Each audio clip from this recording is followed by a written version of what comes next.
Okay, looks like we're live again. This is our third stream. It's been a wild night. First one, please check it out.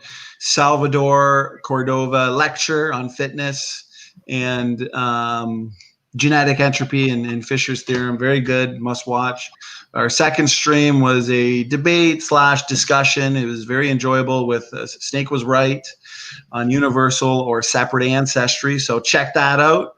Definitely a good one to watch. Talked about a lot of good topics. And third and final stream for the night, Jeremy and Snake. We're calling it All Things Evolution. They're going to discuss a variety of topics, mainly pertaining to haplogroups and fine tuning, a little bit of geology, and who knows, I'm sure there will be some rabbit trails along the way as always. So enough from me. Let's throw it to you guys if you want to decide as to who wants to ask the first question and how you want to start off the discussion. So thanks for joining, Jeremy and Snake, and take it away. Okay, Snake, up to you. How about you go first? Just got out of the hospital, so I'm exhausted just like you after you had that 2 hour debate. And I also worked while I was listening. I was also working online while I was listening to the two of you debate. So I'm really, really exhausted, just like you. Yeah. So it's up to you. What the fine tuning? It's up to you. Questions or anything. But do you have any questions about it, or should I just say what I think? I could give a lot of examples. Hundreds, 500, 1,000 fine tuning evidence. Okay. So what do you want? What do you want? Ask me a question, or I give you example, and you try to say something about it, refute it, or anything, or in general, or the general fine tuning argument. It's up to you, because this is not your field, right? So it's up to you. Yeah, I'm a molecular cellular biology, so that's what I know. But So yeah, so fine tuning. yeah, do you have any questions or like? Actually, I could ask you hundreds of questions actually on astronomy. My primary field of expertise is actually World War II and uh, and my second primary expertise is cosmology, and there's geology. So and genetics next. So I just want to tell you this before we proceed. And young Earth creationists, most of them will not like this at all. But I'll say it. Okay. There is a scientific model in the young Earth creationist side by Dr. Russell Humphreys called gravitational time dilation. And this gravitational time dilation allows for billions of years of cosmic flux. No, don't like it, Jeremy. I don't like it. We can't talk about it. I'm sorry. You said young Earth creationists don't like what you're about to say. I don't like it. We can't talk about it. I'm sorry. Censored. No, I think he's joking. Hate speech, Jeremy. I'm sorry. I'm just joking. But you kind of walked right into it by making that disclaimer. So, but no, go ahead, brother. Hey, I am confused about free speech on standing for truth. You sound serious when you said it. So again, like I said, young Earth creationists, many don't like this. Even Answers in Genesis don't like this. But the CMI and Creation Ministries International and ICR agree with this, because the Answers in Genesis just does not allow any millions of years. So in this gravitational time dilation model by Dr. Russell Humphreys, it allows for billions of years of cosmic flux while the Earth remain young. Okay, so what I'm telling you, Snake, I'm not gonna explain gravitational time dilation right now. look into our past videos with Standing for Truth about it.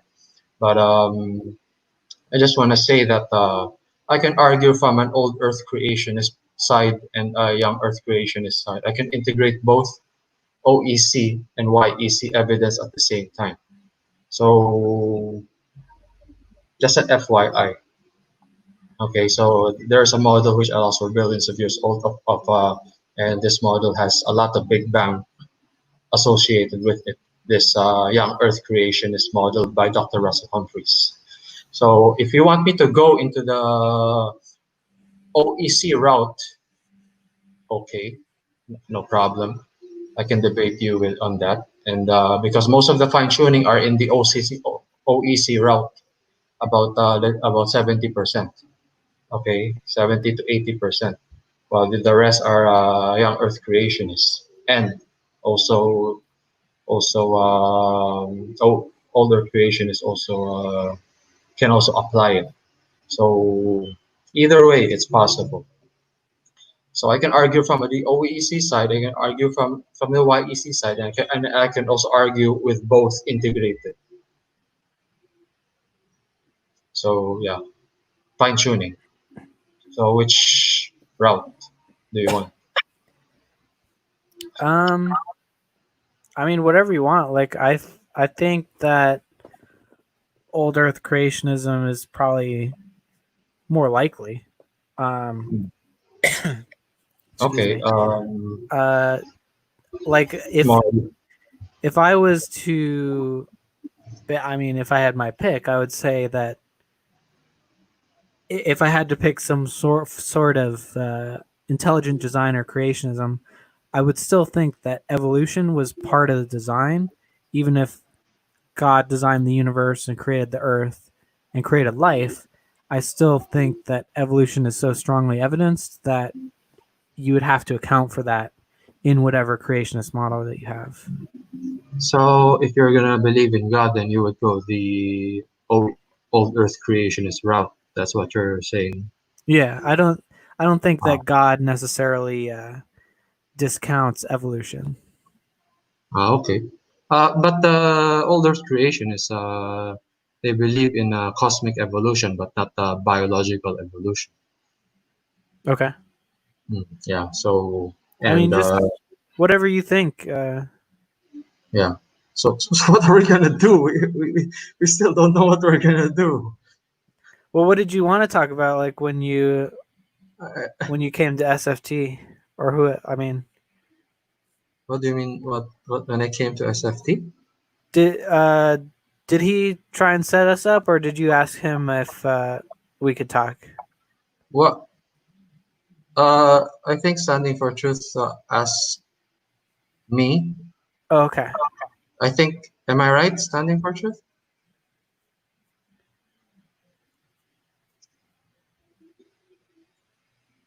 Standing for Truth. I mean, me and him kind of had a loose topic to talk about. Um, if I was to bring up some points, I guess I would have to kind of go over some of the points that I talked about with SFT earlier. Yeah, why don't But we Well, okay, so the fine tuning. Just okay. Let's say for example, the universe is right now approximately 13.8 billion years old. Okay, and young Earth creationism in gravitational time dilation from Dr. Russell Humphreys can accommodate that. You will have no problem with that. Okay, the book is Starlight and Time if you want to buy it, Snake. And okay, there are two books, Starlight and Time and the New Physics. He allows for a billion-year-old universe and but a young Earth. Sorry, yeah, but a young Earth. Okay, so he believes in. Uh, it is actually from Hugh Ross, Dr. Hugh Ross.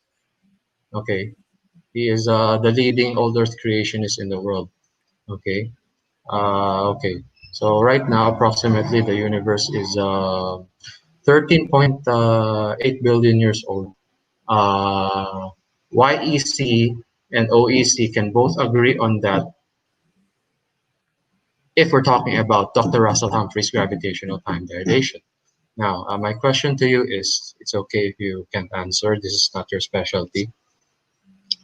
What happens, for example, this is one of the 1000 fine-tuning evidences, okay?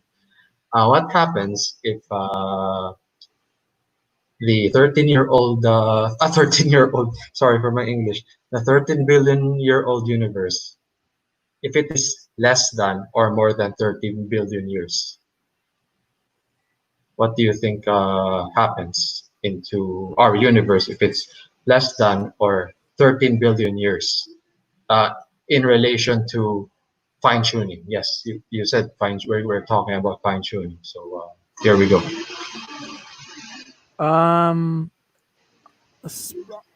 I'm not sure. I'm just guessing, but something like the universe would expand too much, or it would collapse too much, something like that. Almost right. Yeah, the universe will cool down, and then life chemistry would be compromised. So you're almost there. Not bad. Um, and okay. Also, according to old Earth creationists and Dr. Russell Humphrey's model, which can, like I said, which can accommodate a billion-year universe, 13 billion-year-old universe, it would take a 13 to 12 billion years or even 14 billion years just to fuse or create enough heavy elements, okay? And the nuclear, what's the English for that? Nuclear furnace of several generations of of particles, subatomic particles, and so on. Okay, so that's it. What about the black holes of galaxy? Are you familiar? I know what they do. Yeah, sort of. Yeah. Do you know that they produce gamma rays? Yes, Good. Oh, you're good. You have an idea after all. Not bad. I pick up Oh, things here and there. yeah. So we're on the same page here right now. Okay. Okay, so there is a black hole in our galaxy, correct? And it sends out these harmful gamma rays, or these gamma rays are actually radiation, which can destroy all life. Our galaxy is more stable. Okay, our black hole in our galaxy is more stable than most other black holes in the universe.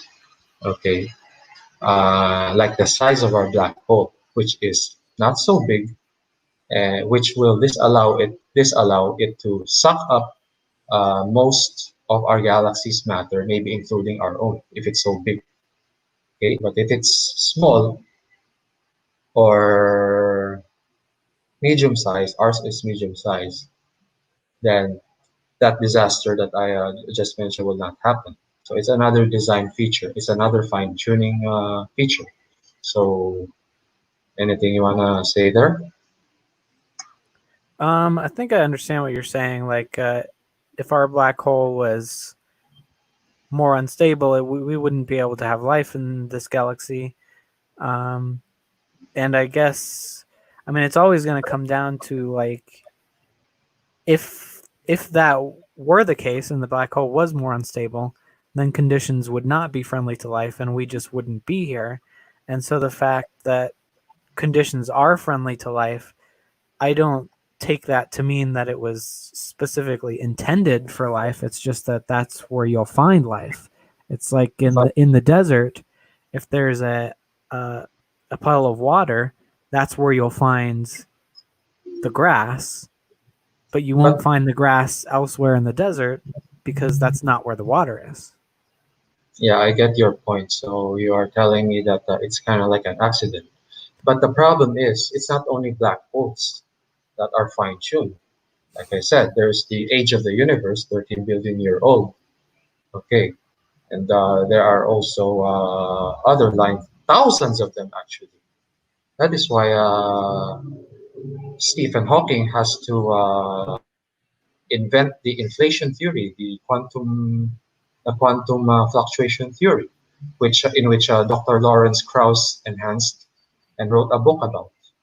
Okay, so billions, so unlimited bubbles of universe. I think have you heard of this argument, multiverse and the unlimited bubbles of universe? The what bubbles? The multiverse, in short. Yeah. Okay, so we are like a lottery, according to Lawrence Krauss. That is why our universe is fine-tuned with unlimited number of universes or bubbles. They call it bubble universe. Then one has to be fine-tuned. So that is their explanation for those over 1,000 fine-tuned parameters in the universe. So my point here is it's a rescuing device because the inflation theory really fails, and also the quantum fluctuation theory um, is also a rescuing device for the fact that the Bible said that the universe had a beginning, and we prove that the universe had a beginning, and yeah, we prove a fine-tuned universe. So they needed to get rid of these two problems. So the quantum fluctuation theory was conceived. But my problem is this. I read Lawrence Krauss' book.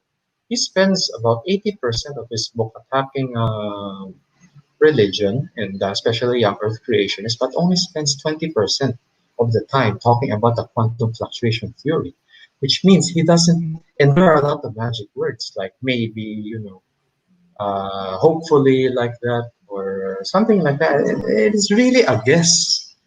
Stephen Hawking even said the quantum is his own idea, and he does not expect everyone to believe in it. But since it's Stephen Hawking, okay, everyone believe in it. And like I said, especially Lawrence Krauss. Okay. Now, before I continue, do you wanna say something? Um. Because your point was one fine tuning or two fine tuning is could be an accident. That's how I interpret what you said, or 10 or 20, 50, 100, but we do have 1,000, more than 1,000 and counting. That is why they need the multiverse and to get rid of the beginning of the universe, which fits with the Bible. Well, I mean, that's one hypothesis is that there are multiple variations of what the universe could be, and we're just in the one variation that supports life. Yes, Um, yes, we exactly. obviously don't have access to these other universes to maybe confirm that, Yeah, and maybe they're so unstable that they just collapse too. yeah, and they won't be fine tuned. So we won the lottery of fine tuning. So that is the point of Lawrence Krauss. Standing for truth, are you there? Standing for truth, are you there? Yes, I'm just on mute while you guys talk. What's going on? I have a question. Never mind, never mind. Sorry. Are you sure? Yeah, if you got a question. Uh, so okay. So don't you see, Snake, that this is really okay? Okay, this is what Lawrence Krauss said. He said that this quantum fluctuation is greater than zero. Okay, so he suggested that there is at least one universe. Okay, because this quantum fluctuation is greater than zero. So then he said that one has that one has no principle to just be contained into just one. Okay, there could be many universes, and he even mentions the Planck time. Are you familiar with the Planck Yeah, snake? Okay, yeah, the Planck is which is wow, you're following. So you're fine with astronomy after all. Not bad. a little bit. That is not a little bit. The way I see it, you are doing well. Okay. Actually, the Planck is And yeah, Lawrence Krauss did mention the Planck, which is tiny, that it prohibits the universe from becoming just one singular, well, just which prevents the universe from becoming one singularity. So he is saying that there was a time before that Planck time. So again, like he said, like Lawrence Krauss said, he said that there was a time before that Planck time. So if, but okay, and this Planck time also contained, of course, atomic and subatomic particles.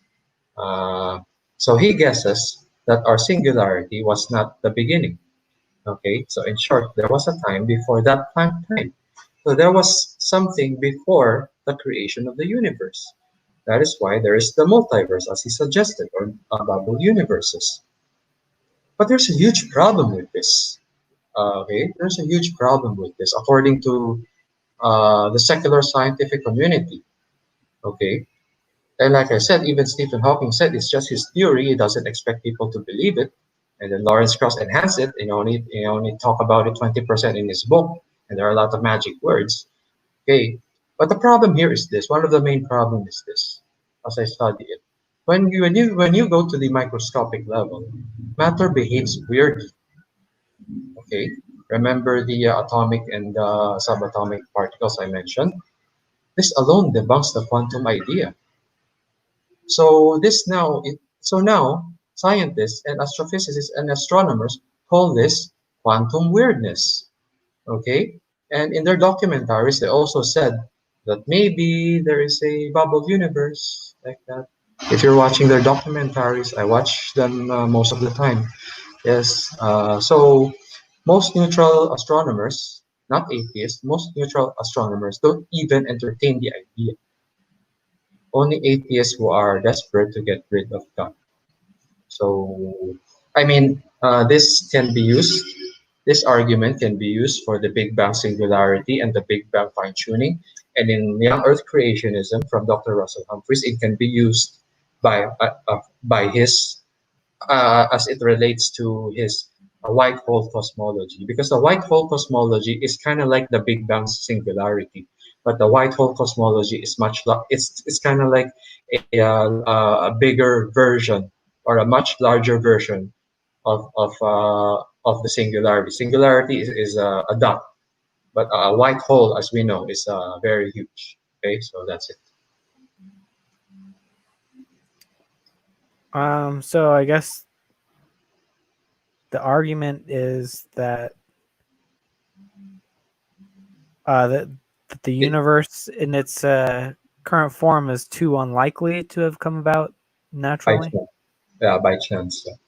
That is why they have to invoke something outside of our universe, that a lottery, bubble universes, unlimited universes.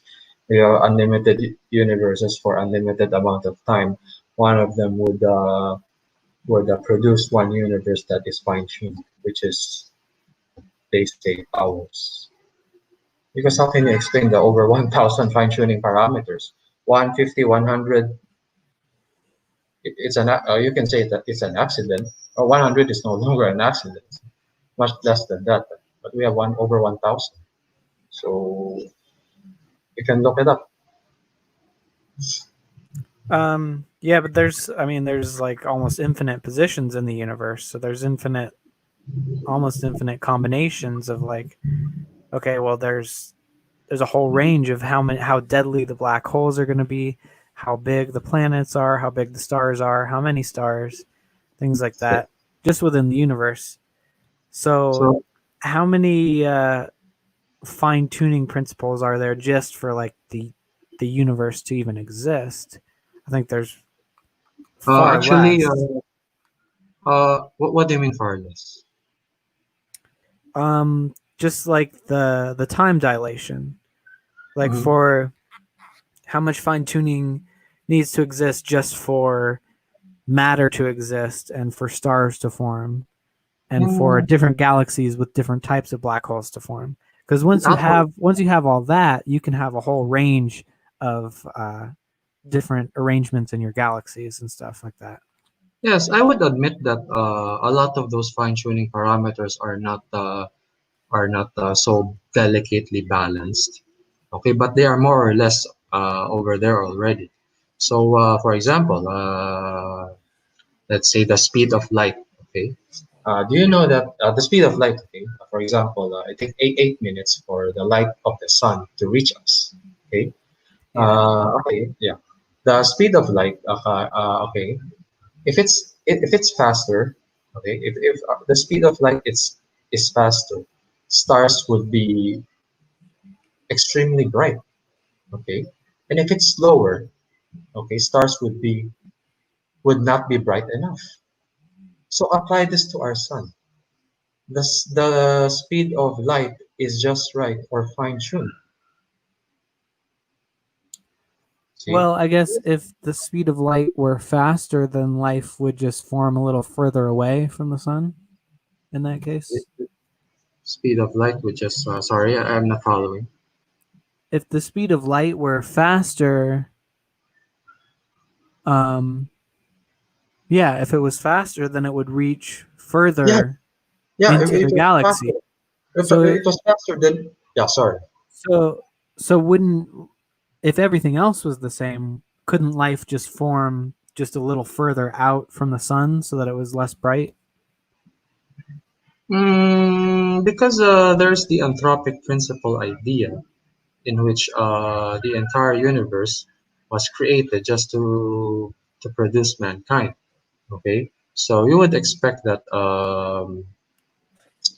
maybe the most of the universe would be hostile to life, but since the focus of God is the earth, that is why it's called the anthropic principle. Okay, so the universe was created for the sake of producing mankind. Okay, so yeah, if the stars were faster, then there would be more light, obviously, right?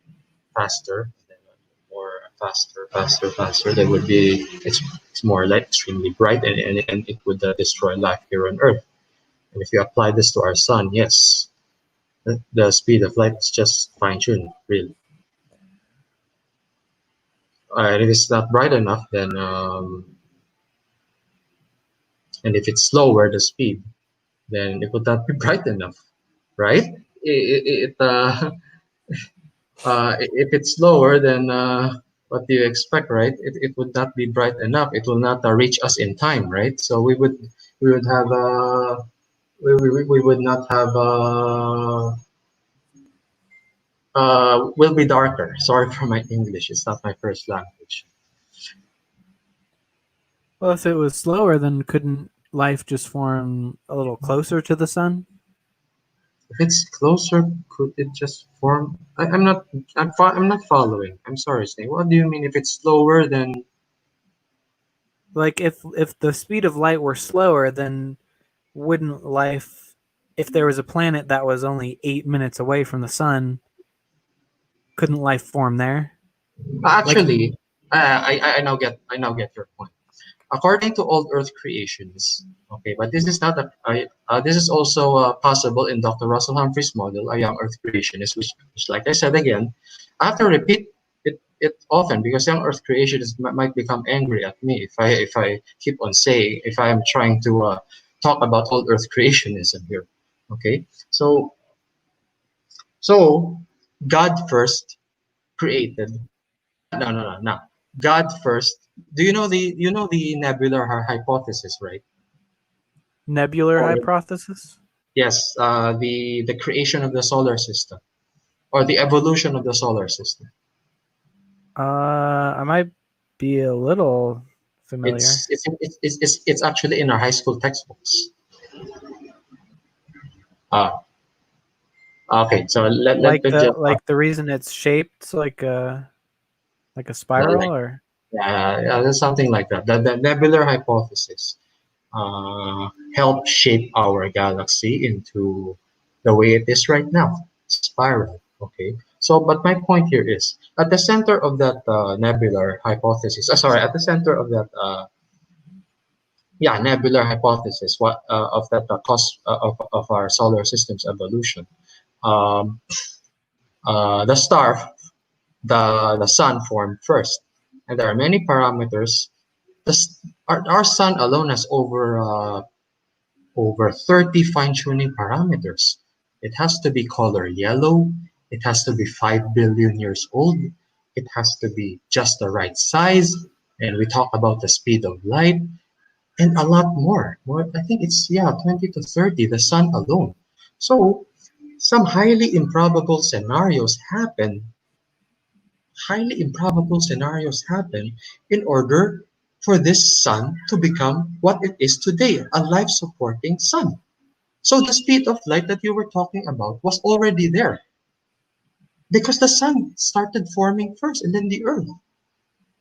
Okay, when those rocks started to, condense or um, get stick together, right?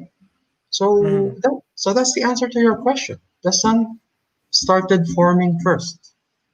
It formed first, and there is it is impossible that over 20 to 30 fine-tuning parameters for our sun alone, I gave some examples a while ago, to have happened without divine intervention. That is the evolution of the sun. Again, for So young Earth creation, yeah, sorry. Again, for young Earth creationists, Dr. Russell Humphreys' model allows for a billion-year universe. Okay, yeah, Dr. Russell Humphreys is a young Earth creationist, and his model is the only model that could solve distant starlight. Okay, just I don't want young Earth creationists to be angry at me. That's all. That's why I keep on repeating this. Sorry, Snake. Sorry. yeah, I remember the nebular hypothesis now. I didn't remember the name, but it's basically cloud of materials the sun forms, and then from the gravity of the sun Yes. can form other celestial Other bodies. parts. So the sun started first, right? Yeah. So the speed of light started first. Correct. So that answers your question. Well, I the speed of finally. light was there before the sun, right? No. Well, wouldn't light? No. There were adjustments. Okay, because the universe is because the sun formed about right now it's 5 billion years, and according to its evolution, it's the evolution of the sun actually actually was billions of years. The evolution of the sun. So the speed of light uh, change so many times in while it's evolving to its current speed, which is fine-tuned for our planet because it's all billions of years, right, of sun formation. The nebular hypothesis lasted for billions of years. Well, I've never heard that the speed of light changed at any No, I point. mean because it is still forming, so it started small, and then its light, of course, cannot reach a certain point. Okay, so because we're talking about the speed of light here, okay, so I mean to say, when the sun started emitting its light during its evolution, sorry, yes, correct. The speed of light is no, the speed of light isn't constant. Isn't constant. We have proven that today. It is not constant everywhere. Okay, and so goes with the sun. So during the evolution of the sun, the speed of light, because it is growing, it did not start like the star that we see today. They didn't start with that size. It started much smaller in the nebular hypothesis. So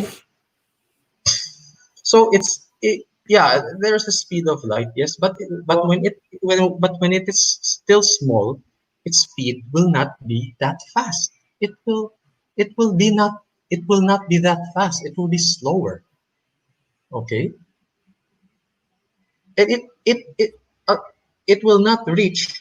For example, just an example, it will not reach this planet here if as quickly as our current speed of light if the sun was still small. So there is a speed of light the difference here. And we do observe speed of light, you know, different in different places. Yeah, like it's constant in a vacuum, but if it goes through certain mediums, it can get slowed down. Yeah, finally, Or yes, you're right. You're right. Exactly. but the physics of that would be unchanged by the sun, right? Yeah, I mean, we're talking about the past here. I mean, Like we does don't is need. light like I know that I think in low gravity situations time moves slower. Yeah, gravitational time dilation. Yes. Yeah. So does that affect light? Does is light going faster out of a high gravity area? In gravitational time dilation, the speed of light is constant. Yeah, it's constant in gravitational time dilation. Um, so would it leave a high gravity sun faster than a lower gravity sun? You mean to say the gravity of the sun would have been weaker Yeah. if this sorry if what? It would be weaker if what? What again? If the sun was lower gravity, Yeah. would the light be leaving it slower, but then it would be No, no, constant once it was in the vacuum? no. It's the size I was talking about a while ago. The size, the nebular hypothesis. It is the size. Okay, because for Um, example, I give you an example. Okay, let's say, do you know that space ripples? Okay, with when I, gravitational waves? yeah, gravitational waves. Oh, Yeah. you're fine with astronomy after all. Not bad. Well, I Uh, mean, I know more than the average person, but yeah. yeah, not bad. So we're going somewhere here. Huh? Okay. So when light uh, uh, passes through a gravitational ripple, okay, wave gravitation, space ripples, right? Space is not something, right? Space is not nothing. Space is something, right? It is Hmm. stretchable, it is bendable, and yeah, and it ripples. Okay, so when light penetrates that ripple, light would slow down. That is one example of the speed of light slowing down. And even young Earth creationists have proposed other models, not from Dr. Russell Humphreys, that the speed of light has changed in the past. Okay, so and they got the idea from secular sources. Okay, so yes, indeed, the speed of light did change. Okay, but more or less, it is the same here. It is the same in most parts of the universe. Okay, when a supernova explodes, its speed of light, okay, is a little bit faster, actually. Stephen Hawking in his book. So yeah, that's your answer. That's the answer. I'm gonna go somewhere else. I'm just looking stuff up a little bit. Okay, what to I'm do? getting that that light is affected by gravity, but not its speed. That gravity can bend light. Yes, when it bent light, then it would slow it down also.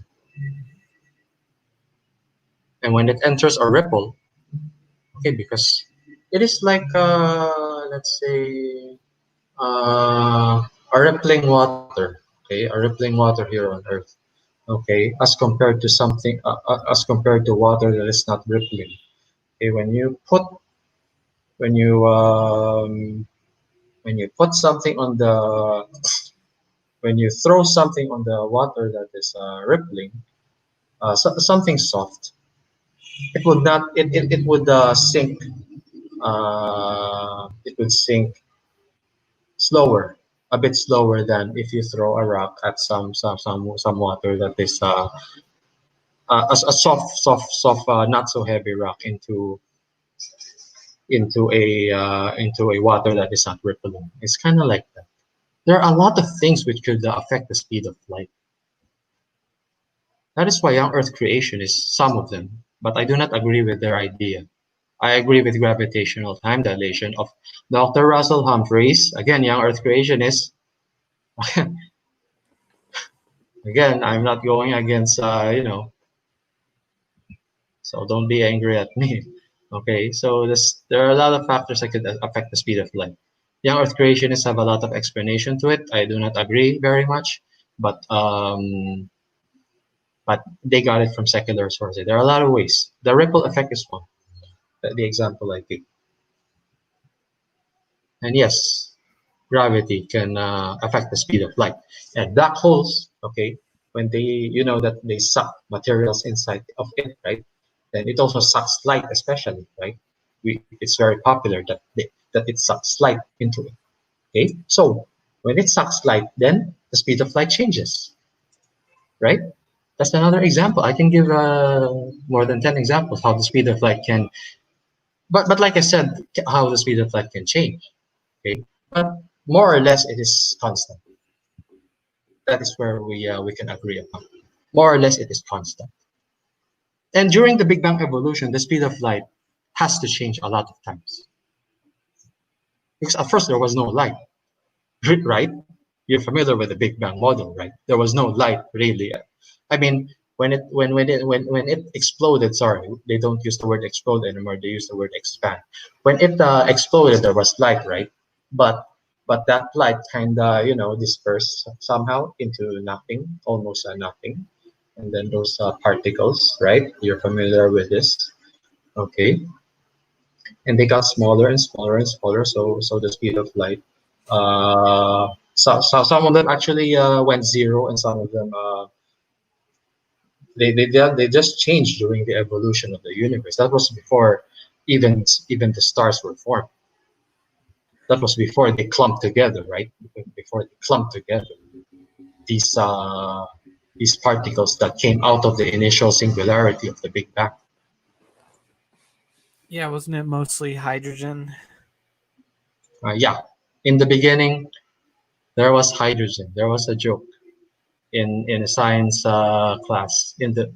A teacher was trying to joke that he wants to link religion and science. So he said, "In the beginning was the Word, and the Word was hydrogen." That's actually a Bible verse, but in the beginning was the Word. The Word was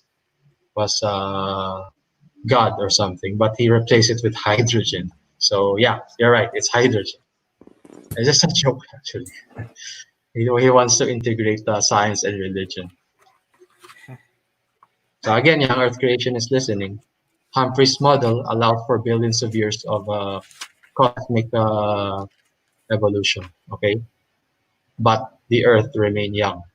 But since Earth is the bottom line or God's center of creation, okay, so it's Earth clocks that we look at, not the universe. Okay, because I really don't want young Earth creationists to hit me, get angry at me. So just explaining. Okay, sorry, Snake. Are we gonna continue astronomy or how long have we been? Oh no, we're already 44 minutes. So do you want to continue astronomy or something else? Not bad, huh? Not bad on astronomy. I Well, really yeah, not bad, not bad. thanks. Well, it is interesting. Yeah, I would But love to yeah, talk. I don't know like too many details, but That's okay. um, I mean, I guess it's interesting that you brought up in the beginning, because I have my Bible here with me, Uh-huh. and I'm if we're gonna compare the stage of events, I guess you can say if you're arguing with for the old Earth creationism, No. I'm Uh, not arguing for old. I'm not precisely arguing for old Earth creationism. Yes, yeah, there. because Yeah, sorry. I was just gonna say because it talks about how God creates the heavens and the earth before He creates the light. So it would be, I guess, the biblical account would be in the incorrect order compared to the. The order of the Genesis account of the light issue, I have to admit, I don't know. Okay, I don't know if I don't even know if in the beginning God created the heavens of the earth if the light was already there. Because in old earth creationists, they explain it this way. Light, because of the nebular hypothesis, right? That light by the sun already was there and the planets already evolved, right? So the sun was already there, but but the planets, the evolution of the planets are not yet over. They are still clouded, you know, the nebular hypothesis, clouds of gas, gas and dust like that, and rocks, right? So, so when the Earth finally evolved into the Earth that we have today, no, not the Earth that we have today. The Earth was still like full of, let's say, primordial soup, right? The primordial soup, the Earth at that time.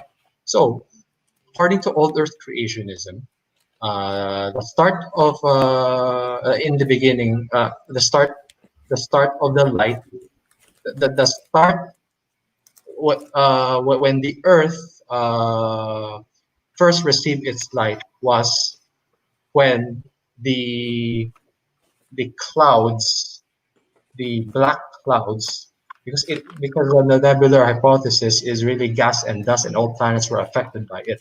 So it is clouded by those gas and dust, heavy, almost black. So when those gas and dust cleared planet Earth, that's when the sun finally emitted its light towards the Earth.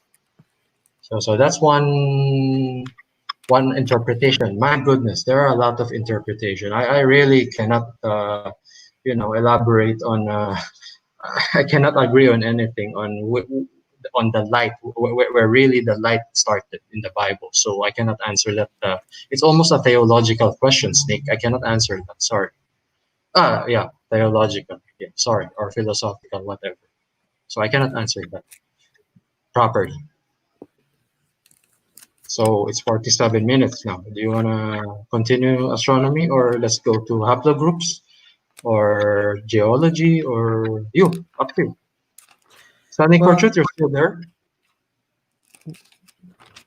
Standing for I'm sh- truth. I'm sure he's lurking.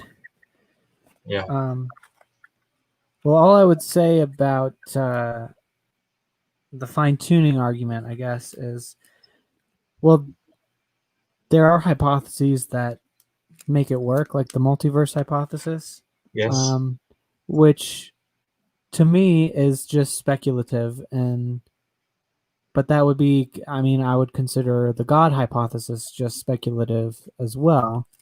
Um, but I would have philosophical problems with saying that God would be God, at least if you're considering that he's a mind, a conscious mind with an intent and a will. I think there are philosophical problems with using that hypothesis. I I don't think there's too much evidence for either hypothesis, but I think that there's less problems with the multiverse one. And You in gotta the read. end, in the end, I don't I don't even think we need the multiverse really. Um, I don't think there are that many fine tuning principles that we need in order to just to have the ability to create galaxies in the first place. So once we have galaxies, we have we have all kinds of different galaxies to have different conditions in, and there's going to be thousands of fine tuning principles in each one, but there's going to be enough different ones so that the lottery works out that way. Um, Exactly. but Exactly. I think that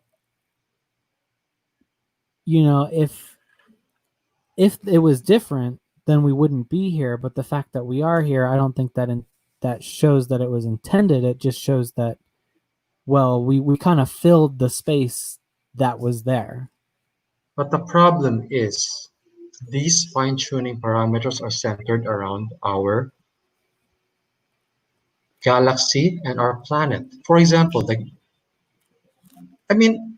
universe is hostile, right? You would agree.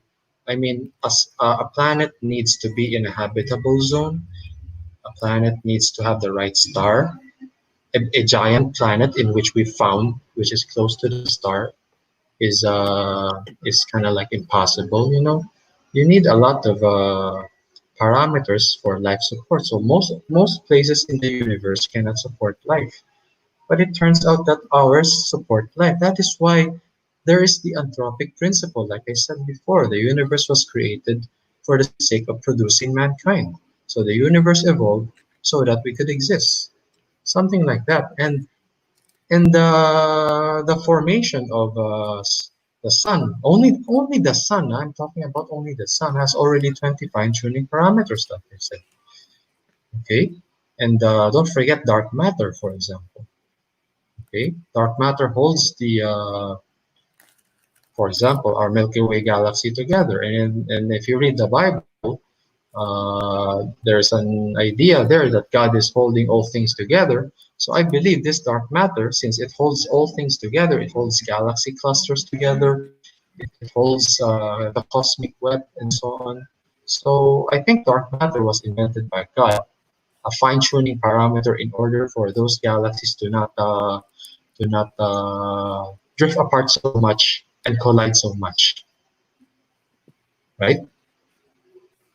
Potentially, but if God could do anything, I don't think he would need to create the whole rest of the universe just to create the Earth.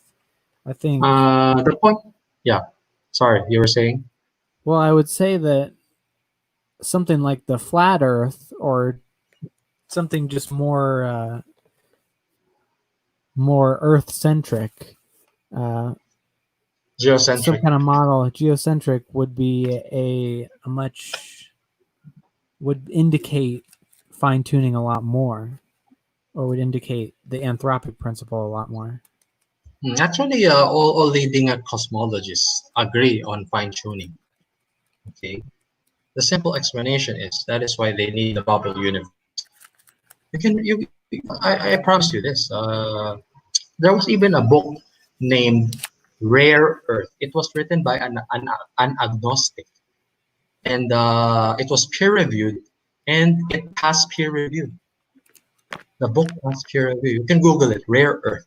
It's about the anthropic principle. Everything in the universe evolved in order for life chemistry to happen here on Earth. That is the whole point. Rare Earth, written by an agnostic, not atheist, agnostic. And when you told me that you would probably consider old Earth creationism, then you are not an atheist, Nick. You are an agnostic. You are neutral, the way I see it, right? It's better to be neutral than an Well, atheist. I'm open to change my mind, but So you're an agnostic. I would say more atheist agnostic, as in, Okay. like, So I'm not you're leaning toward. Yeah. Sorry. yeah, I'm not convinced of the religious arguments, and I've taken philosophy of religion classes, and I've studied it a lot, and I'm not convinced, but I'm definitely open to it.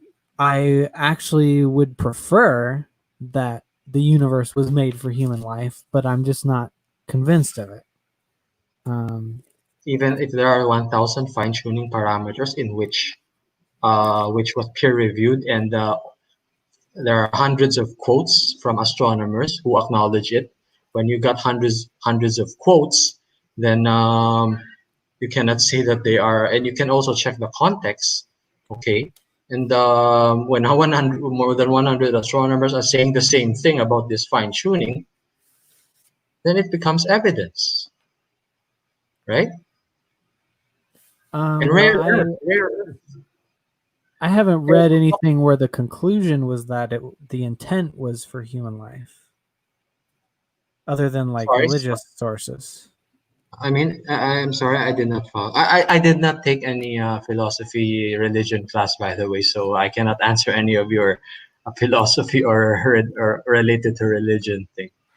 That is why Yeah, yeah, that is why I'm a little reluctant to debate the best in the best YouTube atheist on this particular cosmic issue, because he uses a lot of philosophy, and I cannot keep up with philosophy. I am not good at philosophy at all, so I cannot really speak for philosophy. But here's the thing: you a while ago said that why would God need billions of years just to create, just to billions of years of thousands of fine tuning parameters just to create the Earth, right? You did ask that, right? yeah. Like, why wouldn't he could just snap his fingers and just Yeah, snap poof his it into fingers. existence? Yes, I agree with that. But here's the thing: God is outside time and space. God is outside of time and space. So, a billion years, 13 billion years, is like a snap. You said snap, right? On his thumb or something. Yeah. Yeah, so it's like that. It's the same concept. He's outside of time and space. He can see the beginning of the Big Bang and then the end of the Big Bang at the same time. Hmm. He's outside. It's like me right now. I'm looking at my screen. On left side of my screen is the singularity of the Big Bang, or the white hole cosmology of Dr. Russell Humphreys, a young Earth creationist. And then at the right side of my laptop here is the end result, the universe we see today. So Yeah, it's I the idea. understand that, but is that all necessary to get to the same end point? Like, why couldn't he just start where he, like, Yeah, because where? he's outside of time and space. That's the only answer I can give. I mean, if you're outside of time and space, you already see everything, Yeah, right? You already but see everything. if So most of the universe it's our point of view. is It's our point of inhospitable view. to life, Huh? if most of the universe is inhospitable to life, like, why even bother creating that? I guess you could say that there's a God who kind of wants it to all self-assemble. Yeah. Why create those? Of course, I can give the biblical answer, for the glory of God. That's one, and I can give scientific answers why. Okay, you need 13 billion years of cosmic evolution in order to create life chemistry. I Okay, mean, I guess if you're going to accept abiogenesis, well, abiogenesis is a different topic here. It's something old Earth creationists don't believe in. Uh, they they uh, but they wait. if you don't need abiogenesis, then I guess why A not just start at the point where there's already life? Abiogenesis is believed by theistic or evolutionary creationists, not old Earth creationists. So we have to Yeah. really sort things out. So there's a difference. People are really confused. Um. So are you saying that God is instead of just like instantly poofing the materials that he would make life out of, he kind of allowed it to evolve out of the universe? Yes, And I mean, to him from his perspective it's the same thing. from our point of view, it's billions of years old. But from his point of view, it's nothing. Just a snap on the finger, like you said, because he's outside of time and space. Yeah, and I know you said you don't want to go too much into philosophy, but I think Yeah, I am not yeah, but like things like divine hiddenness would be divine. Sorry, divine what? divine hiddenness, What does divine hiddenness mean? like hidden, uh, the fact that it's basically the principle that like God is hiding somewhere, like we can't we I'm can't. not getting it. I'm not following. What do you mean God is Okay. hiding? Uh, it's basically like it seems like God is missing. Like we can't find him anywhere. Like We can find him because we are limited by we are in a closed system, right? We are limited yeah. by Well, we are trapped in our universe. So and God is timeless, so He is outside the universe. So is He's here in spirit. He's everywhere. But if you look at it scientifically, God is outside the universe. How can you create time? Only a timeless being can create time, and space time are linked. So, in order to create time, you need something timeless. You need something eternal in order to create time, right? well, I mean, a timeless being might not be able to affect time at all, but I think I get what you're saying. But Yes, I guess kind of what I'm saying is it seems like at least from the biblical accounts that God is active, at least somewhat active in the world and wants us to believe in him. So from the that's divine good also. hiddenness argument, it it seems like it's a problem that it's not more obvious. Like uh, if he wants us to know he exists, then it would seem like it should be more obvious than it would take. Like more primitive civilizations wouldn't be able to perform like high level astrophysics and astronomy. They wouldn't know about this kind of stuff.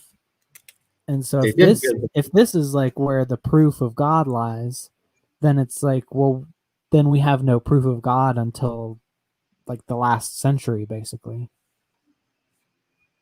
I'm not really following. You have put a lot of philosophy in it. Yeah, I I mean, mean, I'm sorry, I can't definitely really follow better at philosophy philosophy here. than astronomy. Yeah, but that's my point. So the old Earth creationist argument is God guided the universe, but the evolutionary creationist side or theistic evolutionist side is that God created the perfect mixture of chemicals at the beginning, before the singularity. He cooked it up perfectly, and then bang, let it evolve on its own. God doesn't need to intervene anymore. So Yeah. that is where, yeah, that is the difference between old Earth creationism and evolutionary creationists. So, see, there are three camps of creationists against one camp Yeah. of atheists. Yeah, and I would be much more likely to accept the idea that God kind of set up the whole system to happen on its own, and Yeah, from his perspective it's like another level of design. Like he's not just putting it together, he's putting it together yeah. in time and space as well. Actually, some of my role models or some of my favorites, maybe top 20 or top 10, is Dr. Francis Collins. I think you heard of him. He's considered the smartest man in the world. He is an Mhm. evolutionary creationist or theistic evolutionist. So I respect old Earth creationists and theistic evolutionists. I've been an atheist. I've been an old Earth creationist, and I've been a theistic evolutionist also. But now I'm a young Earth creationist. But still, I respect the because everything I know about science, especially astronomy, I learned from theistic evolutionists and from Dr. Hugh Ross, old Earth creationists. And I even learned a lot of things from atheists atheism in a long time ago, 17 years ago, 18 years ago. Yeah, it's I think there's a lot more compatibility than sometimes. It depends. Well, we could argue forever regarding that. I mean, it's already Yeah. an hour. So do you want to proceed to another topic or still astronomy? Sure. I mean, Standing for truth, are you there? I think we've pretty much gone through astronomy. Yeah, standing for truth. Hello. Yo, SFT.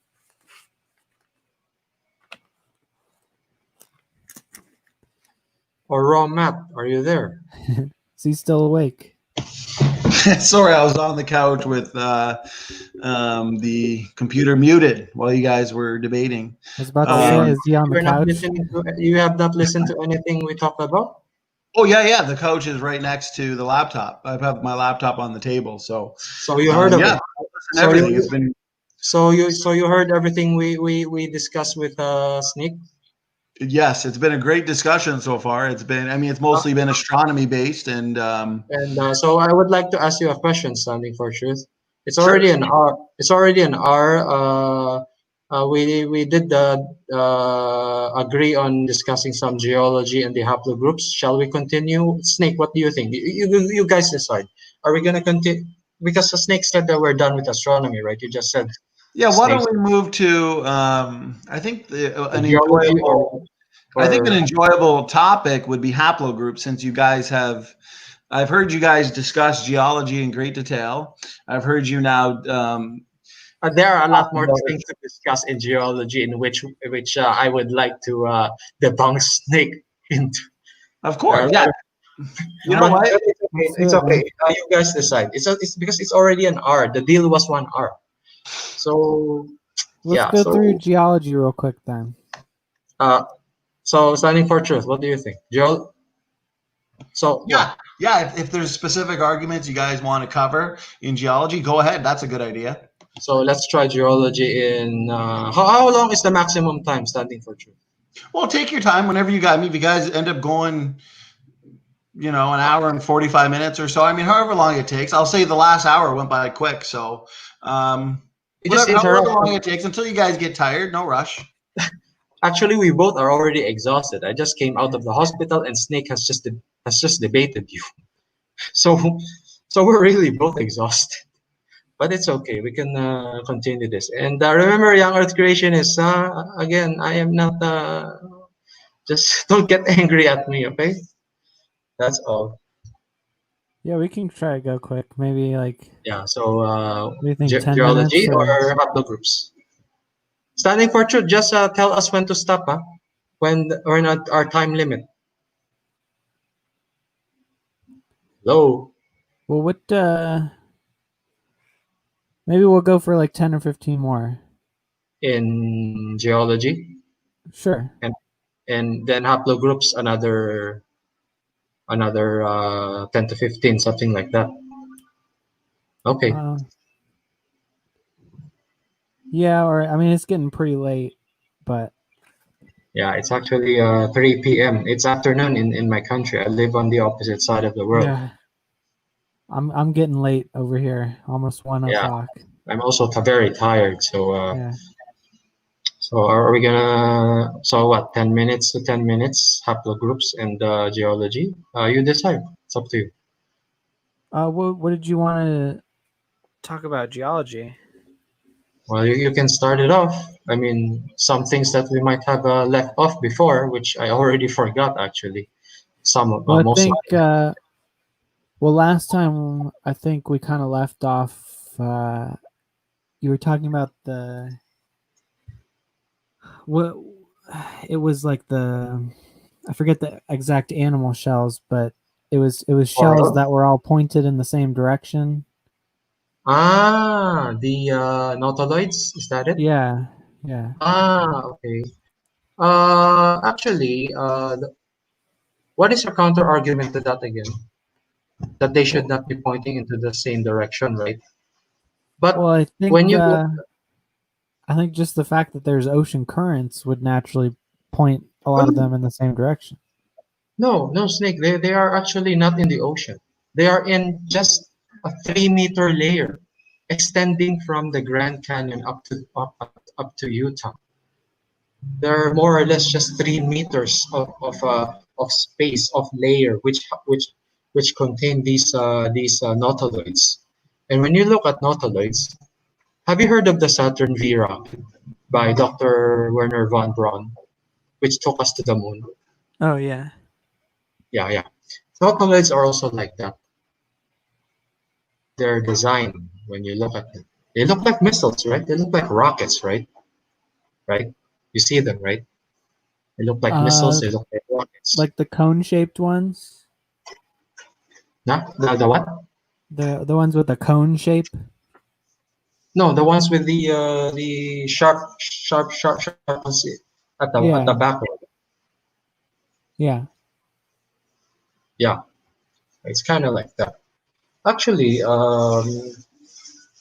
some of those nautiloids, because of the speed of the flood. Actually, if I'm not mistaken, it's 60 to 70% are pointing it in the same direction, in the same direction. Okay, and some of them are actually disintegrated, and some of them, like you said before, I recall finally, are jumbled, or they are disorganized, which kind of goes against what I'm saying. Okay, so but most of them, most of them are still pointing to the same direction. Okay, most of them, because of the speed of the flood sediments that deposited them in just those 3 meter layer. The layer is only 3 meters, so there's not enough space for them really to what you call that, to disorganize themselves. So more or less, they would point to the same direction, like I said before. But I forgot the exact numbers, but many of them, but most of them or many of them. Sorry, I forgot the stats. But there are many nautiloids pointing into the same direction, indicating that there was a fast-moving sediment which deposited them and pointing them the same direction. But you're Yeah, also right. There are many nautiloids that are disintegrated and not pointing to the same direction. It's obvious. It would also happen because, of course, some parts of it they would collide, right? They would collide into the wall, or they would collide with each other, something like that. So you're also right. yeah. I think that could be explained just with ocean currents too. I mean, No, they're wouldn't not in the ocean. They are just in like. Sorry, what do you mean by the ocean? wouldn't they Because be swimming in the ocean though when they were alive? yeah, they all came from one ocean ecosystem, and they were swept by a tsunami. I don't know, based on the speed of based on how those nautiloids looked like. It looks like they were swept really quick. That is why we see a lot of disintegrated nautiloids, because they were if the sediments carrying water is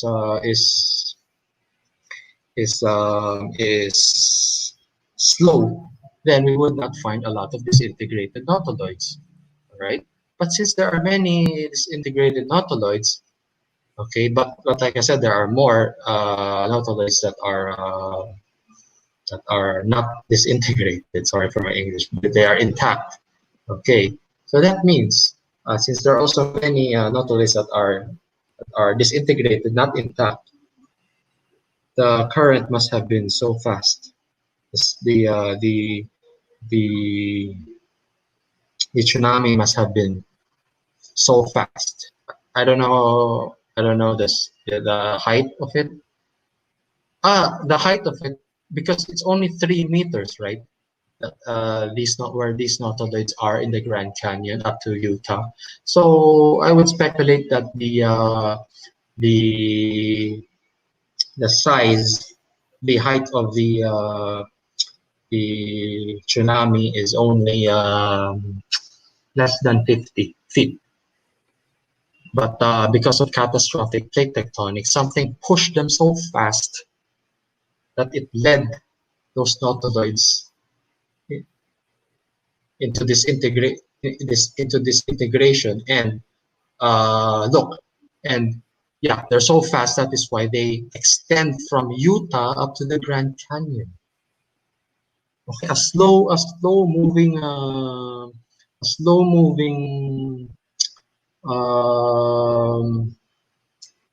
tsunami would not do that. It has to be rapid. Could that be explainable by like a meteor strike too? Wouldn't that cause Mm, massive impact pressure meteors. and waves? Yes. Actually, in the flood model, there are meteor strikes also. In the Yeah. catastrophic plate tectonic model, yeah, there are also meteor strikes, Yeah, which I which have no doubt that there were catastrophes in Earth's past. I just doubt that they all happened at once. yeah, you are like Dr. Derek Ager. Do you heard of him? He agrees with you. He said that yes, these are all sedimentary layers, but they were not deposited at the same time. They were deposited millions of years apart. Yeah, I hold more to that view. Yeah, the Dr. Derek Ager. If you're familiar with him, he wrote a book about it. Who was it? Dr. Derek Ager. Wait, uh, Derekag. Derek. Derek, and then Ager. Dr. Derek. Okay. He's an evolutionist. Okay. Sorry. Yes, he is an evolutionist, but he is also a catastrophist type of evolutionist who believes in catastrophe, who firmly believes in catastrophism. Okay. Dr. Derek Ager. Yes. Interesting. Yeah. He's an evolutionist who, yeah, I already said it. Okay. So, any more about the flood? Or we proceed to the haplogroups We can proceed, I guess, if you want. with the haplogroups. Sure. Okay. So, where do you want to start? Uh, I don't know. Where do you want to start? I Let's think. start with L0. Okay. Let's start with mitochondrial Eve, Okay. L0. You're familiar with L0? Uh, I'm not sure. L0, according to your model, Oh yeah. in which we also can use in our young Earth creationist model, L0 is mitochondrial Eve. Mm-hmm. Yeah. In your model, it's mitochondrial Eve. In our model, it's the biblical Eve, L0. Yeah. But before I just L0, yeah, um I just don't know how you can tell that that was the first common ancestor from the last common ancestor. actually, that was the first female L0 was the first female human being, according to your model. Before that was Neanderthals. Before L0 was Neanderthals. Well, Neanderthals were evolved But around the same time as humans did. yeah, We didn't evolve from Neanderthals. but in your literature, L0 is mitochondrial Eve, so it is not Neanderthal. But before mitochondrial Eve, it was Neanderthal. There could Well, be mixtures. There could be. Yes, sorry. it's just the most recent common ancestor Of of of humans. yeah, L0, based on One your of them. worldview. Yeah, L0. Yes. How? But I'm asking, how would you tell the most recent common ancestor from the first common ancestor? The most recent ancestor from the sorry from the can you repeat from the what? Like, how would you tell if there was a common ancestor before that point? It's in your model. I mean, Well, for the creationist Neanderthal model. evolved into the modern human, right? Neanderthals in your model evolved into modern human, right? No, And that no, modern, no. We have yeah, a common ancestor with the Neanderthals, and then we interbred with them, so like some of the European humans did.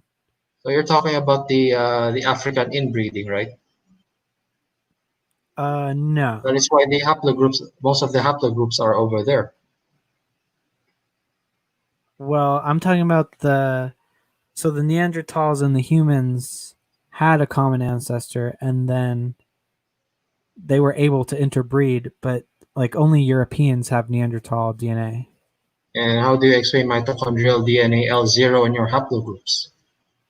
And why are they not called Neanderthals? You can even check it out yourself. L0 is mitochondrial Eve. She is not a Neanderthal. L0 is the Yeah. start of the human race. L0 is the start of the human race based on your model. No, it's L0, just yeah, the before that was so L0 was after Neanderthal. yeah, it was after Yeah, they it was after. existed, but it's just so there were in the evolutionary model there were still humans before that.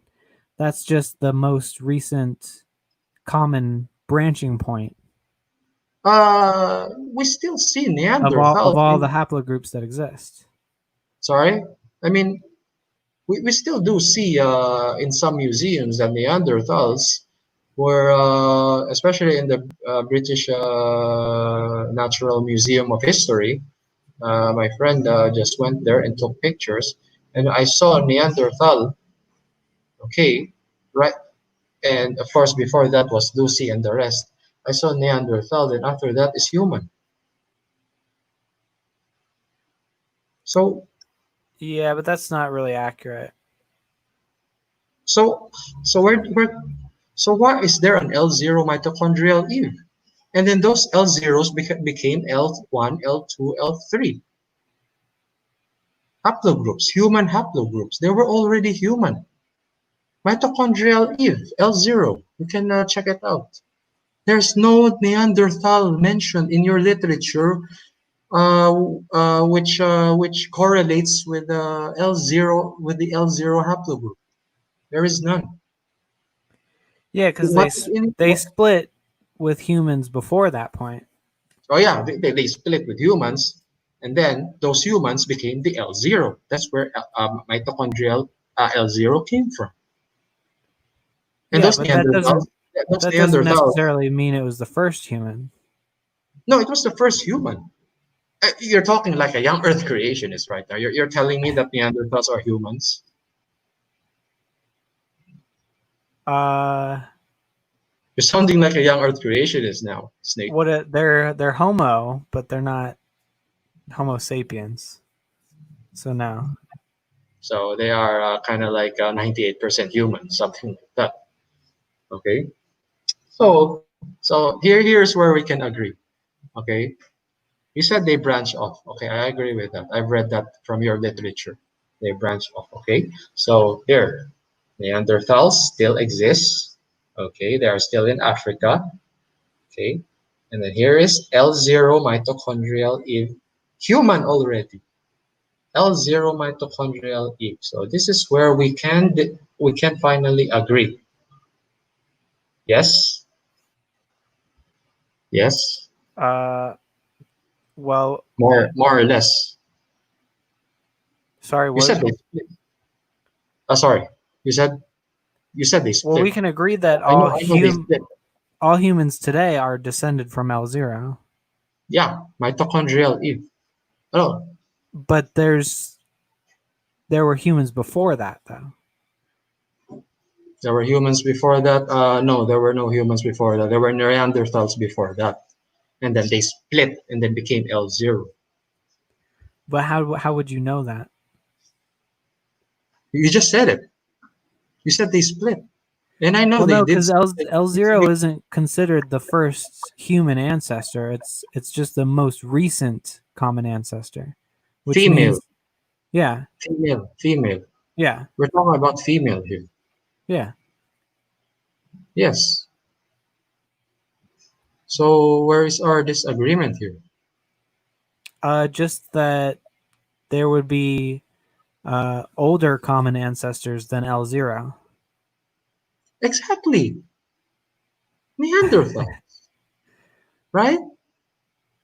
Well, we would have had an And older common ancestor with Neanderthals, and that would yeah, also be an older human ancestor as well. yes, that is why there are hominids. That's why there are hominids, right, before Neanderthals. So that's what you're Yeah, talking about. Oh yeah, yeah. but they all died off, right? Neanderthals were left in the end. They evolved into Neanderthals, Sort right? of, because there's a little bit of Neanderthal still in humans, European Yeah. humans. So when L0 came, there are still Neanderthals.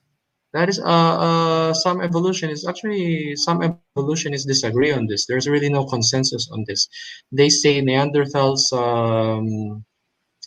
died out, and then L0 started the modern human race, the female, while some say that Neanderthals were still in Africa when L0, when it finally evolved into or speciate whatever into the L0 female ancestor.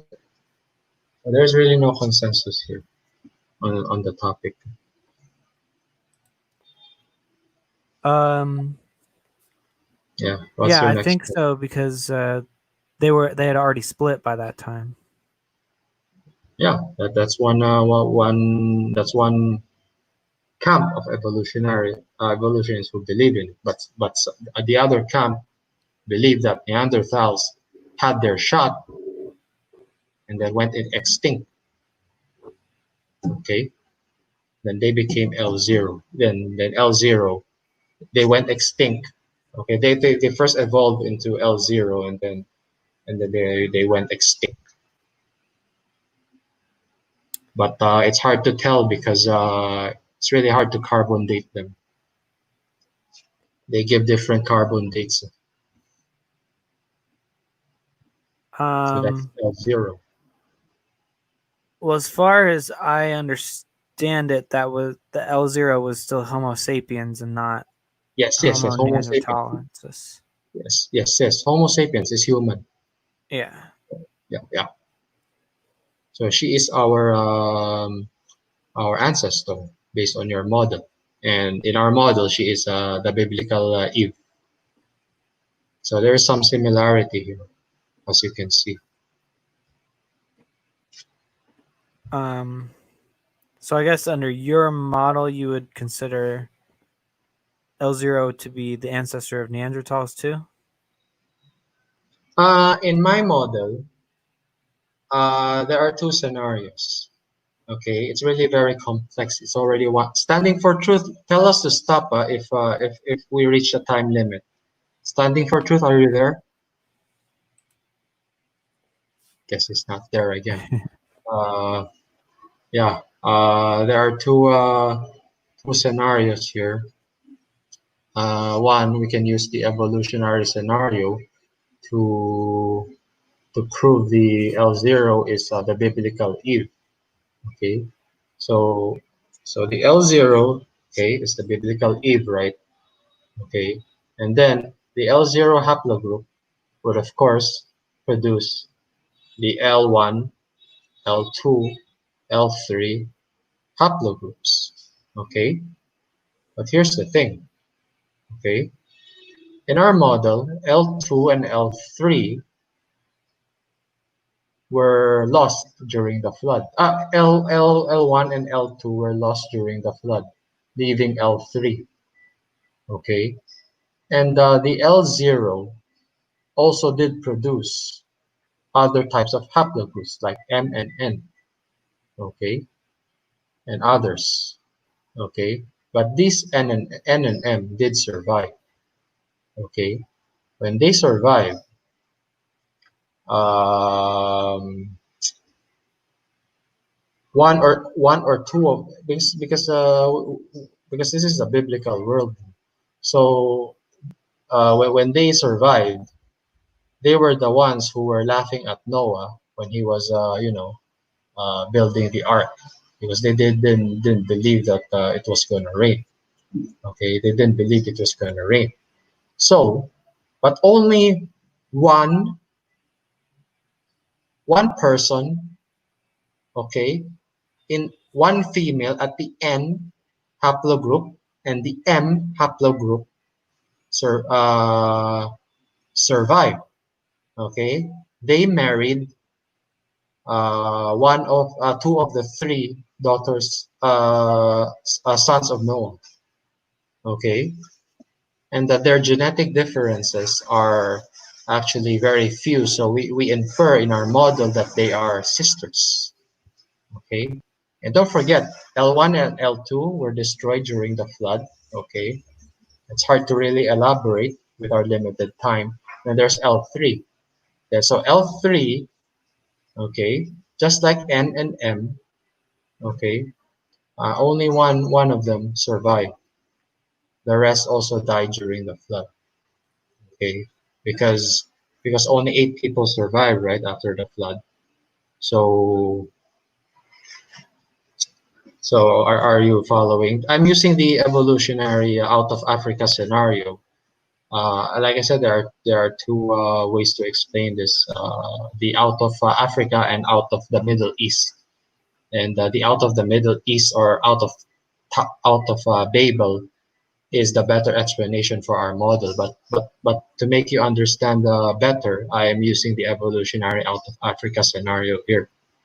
Okay, so any questions so far? I want you to understand it. Any question? Um, Not really. You don't understand? No, No, I don't have no, no questions, question. I No, guess. no, no question. Okay, okay. Sorry. So, so we have LMN. Okay, one, two, three. The three daughters-in-law of Noah. Okay, and these LMN are found in Northeast Africa today. Okay, I mean the traces of their mitochondrial DNA are found in Northeast Africa today.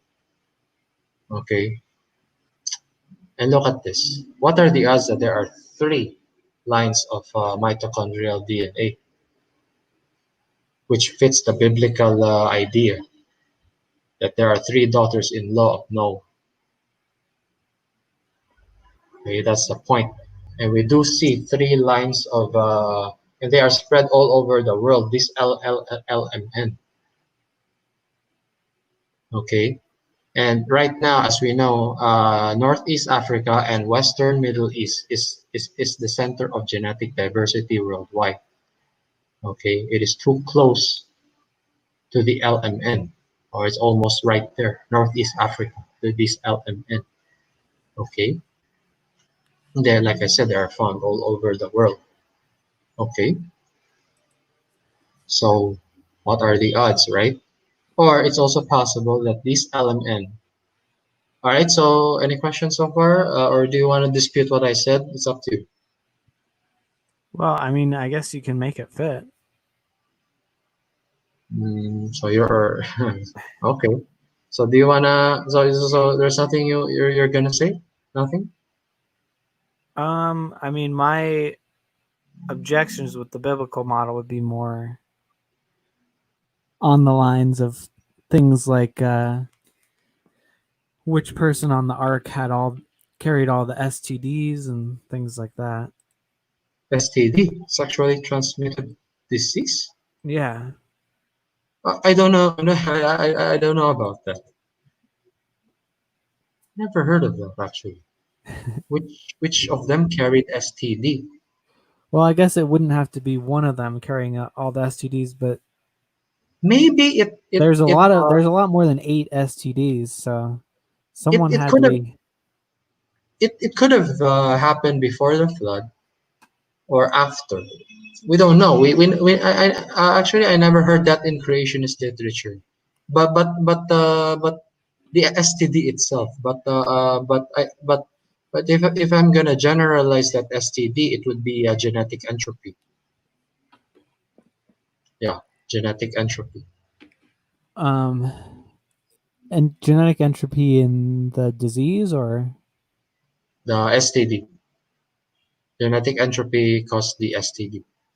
I don't know how exactly, but because I never heard the STD argument before, I have to generalize it, and the way I see it, it is genetic entropy which caused it. It could be before the flood or after the flood.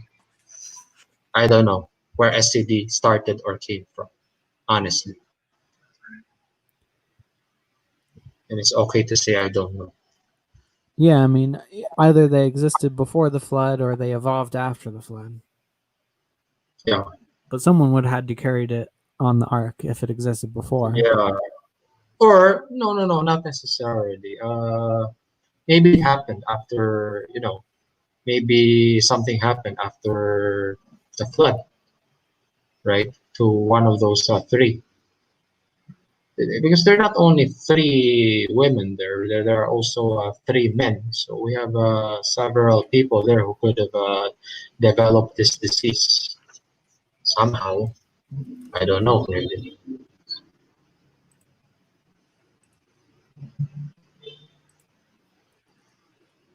Yeah, I mean, that would require evolution, though, wouldn't it? It would require what? Wouldn't it require evolution? Would it require evolution? It would require genetic degradation, genetic entropy. Do you want to hear the other model? Our more stronger model. I use the out of Africa from. And by the way, the reason why I say the center of genetic diversity in the world, which is what we observe today, is because of those LMN in your model is only contained in Africa. So I'd say they went to the Middle East, right? Because the Middle East also has a lot of genetic diversity, and this LMN in Africa has the most genetic diversity worldwide.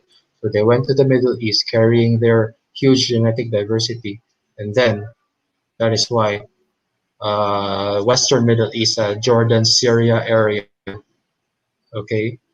Uh, so when they went there, they carry their huge genetic diversity. That is why we can create a circle around Saudi Arabia to, let's say, Kazakhs, as far as let's say Uzbekistan to Israel, Jordan, Syria, up to Egypt, or even parts of the Sahara Desert to Saudi Arabia, where the center of genetic diversity is. And don't forget that whenever you go north, south, east, west, northeast, northwest, southeast, southwest, genetic diversity decreases. So it means that we came from the center of genetic diversity.